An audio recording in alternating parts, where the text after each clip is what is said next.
நீங்க சொன்ன மாரி டாக்டர், கொத்ஸுன்னு ஒண்ணு பண்ணுவாங்க பொங்கலுக்கு. அது சுட்டு பண்ணுவாங்க.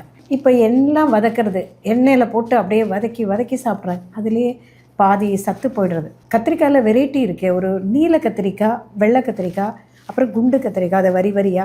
அந்த கத்திரிக்காயில ஒண்ணொண்ணுத்துக்கும் வித்தியாசமான பலன் இருக்குமா டாக்டர்? கத்திரிக்காயில நிறைய வெரைட்டி பார்க்குறோம். சின்னதா வரக்கூடிய கத்திரிக்காய், நீளமா வரக்கூடிய கத்திரிக்காய், பச்சை கத்திரிக்காய், கத்திரி பூ கலர்லேயே இருக்கக்கூடிய கத்திரிக்காய், நல்ல பானை மாதிரி பெருசாக வரக்கூடிய கத்திரிக்காய், முள் கத்திரிக்காய்ன்னு சொல்லக்கூடிய கத்திரிக்காய் நிறைய வரதை பார்க்குறோம். ஒவ்வொன்றும் நிறமாற்றங்கள் உருவ மாற்றங்களோடு இருந்தாலும் கத்திரிக்காய் எல்லாமே ஒரே மாதிரி மருத்துவ குணத்தை கொண்டிருக்கிறது தான்.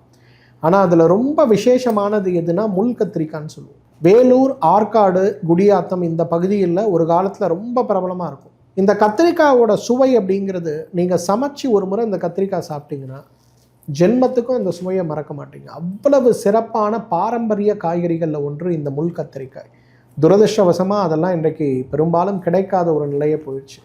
ஒருவேளை இந்த வீடியோவை யாராவது ஃபார்மர்ஸ் பார்க்குறீங்க, இல்லை விவசாயத்தில் இருக்கவங்க பார்க்குறீங்கன்னா, இந்த முள் கத்திரிக்காயை மீண்டும் நம்முடைய சமூகத்திற்கு கொண்டு வர முடியுமான்னு பாருங்கள். ஏன்னா இந்த முள் கத்திரிக்காய் அந்த காலத்தில், நான் சொல்கிறது 40 வருஷத்துக்கு முன்னாடியே கத்திரிக்காய் 10 ரூபானா அந்த முள் கத்திரிக்காய் 80 ரூபா விற்கும். அந்த 80 ரூபா விற்றாலும் கூட, நான் என்னோடய கிராண்ட் மதரோட மார்க்கெட் போகும்போது அதை வாங்க ட்ரை பண்ணுவோம். இந்த 80 ரூபா விற்றா கூட இந்த கத்திரிக்காய் வந்த 15 நிமிஷத்துலேயே மொத்தமாக காலியாயிடும்.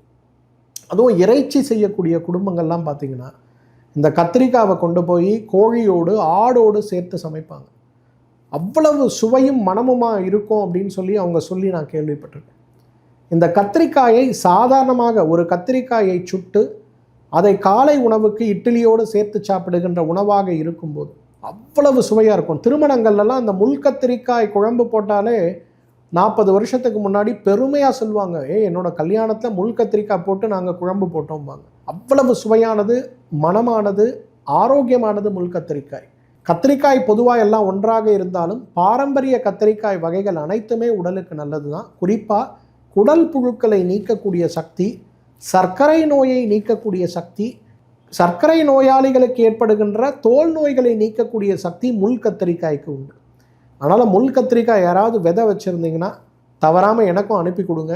நானும் யாருக்காவது கொடுத்து பயிர்ந்து சொல்கிறேன். உங்களால் முடியும்னா வீட்டில் வளர்க்க முடியுமான்னு வளங்க. ஒரு நாள் சமைத்து அந்த சுவையுள்ள கத்திரிக்காய் சாப்பிடுங்க. ஜென்மத்திற்கும் அதோட சுவை நீங்கள் மறக்க மாட்டீங்க.